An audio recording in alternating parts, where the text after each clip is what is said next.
Bad news nga para kay Jeremiah Gray. Dahil ayon nga sa isang source, maaaring sa 2025 pa nga daw, siya payagan ng doktor niya na makabalik na at bigyan ng go signal na maglaro ulit. Ano nga ba magiging epekto nito sa Barangay Ginebra lineup? At yung mga naging tune-up games nga daw ni Tony Bishop, naging mamaw nga daw siya. Yan ang topic natin sa video na ito mga ka-sports.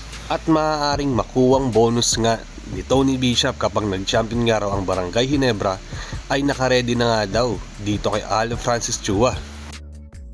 Pero bago nga ang lahat, magsisimula na nga ang NBA at PBA season mga ka-sports. Pwede kayong tumaya dito sa 1xBet. Nasubok na at easy cash out. Makakakuha nga kayo ng up to 7,800 sa first deposit kapag ginamit nyo nga ang promo code ko na XOSports pag nag-register kayo. Madali lang din mag-cash in dito using GCash or bank transfer sa minimum of 50 pesos lang. Saan pa kayo? Dito na kayo sa 1xBet. Bet responsibly. Isa nga si Jeremiah Gray sa isa sa mga dinidevelop ng Barangay Ginebra dahil mataas nga ang expectation sa kanya ng management. At madami nga ang sinacrifice nila para makuha nila ito dati. Madaming draft picks nga ang tinrade nila para dito. Kahit alam nga nila na nasa injury list pa nga ito dati. Pero yun nga mga ka-sports, ayon sa isang source, ang sabi nga daw ay maaaring sa 2025 pa daw makakabalik nga itong si Jeremiah Gray sa lineup nila. Dahil medyo matindi nga daw ang dinanas na injury ni Gray. Kaya nga gumalaw agad ang management at kumuha ng ibang key players sa free agent at kaya napili nga si Aham Nisi sa isa sa mga pumalit nga sa spot niya. Dahil major role nga ang naiwan ni Gray at ayaw sayangin ng Ginebra na maging bakante si Aham Nisi sa PBA.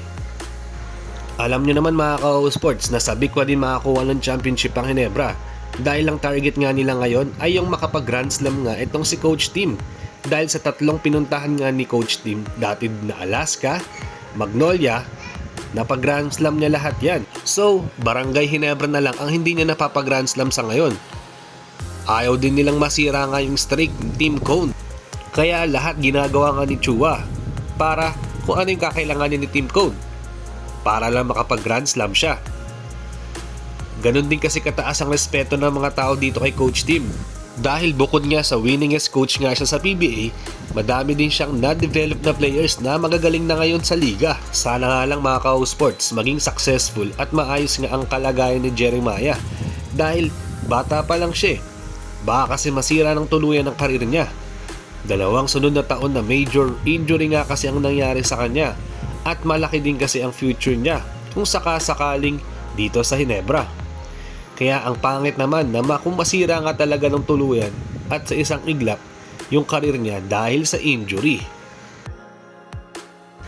Sa second topic natin mga ka-sports ay tungkol nga sa nakaredy na nga daw na bonus ni Tony Bishop if mapa-champion na nga daw ang Barangay Ginebra ngayong conference. May nagsasabi kasi na maaaring maging permanent import na nga raw itong si Tony Bishop ngayong conference. Dahil mukhang malabo na nga daw na makabalik nga talaga si Brownie dahil nga sa sinapit niya. Malaki-laki daw kasi kung sakasakali ang nakaantay na bonus nga dito kay Bishop dahil maaaring umabot nga daw sa 5 million ang pwedeng maging bonus nga ni Bishop if mapa-champion niya nga talaga ang Barangay Ginebra ngayon. Hindi pa nga dyan natatapos mga ka-sports dahil meron pa nga daw na nakaabang na kondo na ibibigay nga dito kay Bishop. Nililinaw ko lang ito ay ayon lamang sa isang rumors mga ka-sports. Mukhang long term na nga ang plano ng Ginebra management dito kay Tony Bishop. Dahil nga dito sa nangyari nga kay Justin Brownlee.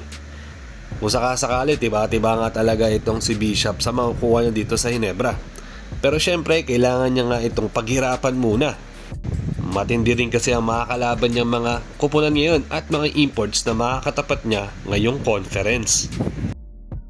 Pero alam niyo ba mga ka-sports, ayon sa isang kuliglig, if ever na hindi nga makabalik at inaload na nga si Brownlee ngayong Commissioner's Cup, ay baka mag-stick na nga sila dito kay Tony Bishop. Basta maging consistent lang ang laruan niya. Kasi ayaw na daw nila magpapalit-palit pa ng import, lalo na gusto na din daw nila na makakuha nga ng Commissioner's Cup at makapag-champion dito para bumawi nga sa TNT. good move din ito para nga sa Ginebra mga ka-sports. Mahirap din kasi magpapalit-palit pa ng import lalo na sa kung sa kalagitnaan na nga ng Commissioner's Cup. Ayaw pa naman mangyari nga ni Coach Tim.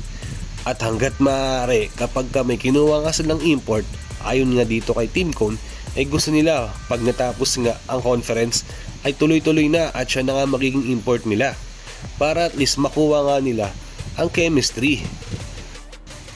Kayo ba mga ka-sports, okay ba sa inyo na kung si Tony Bishop na nga ang gawin nilang permanent import ngayong Commissioner's Cup? Mag-comment lang kayo sa baba.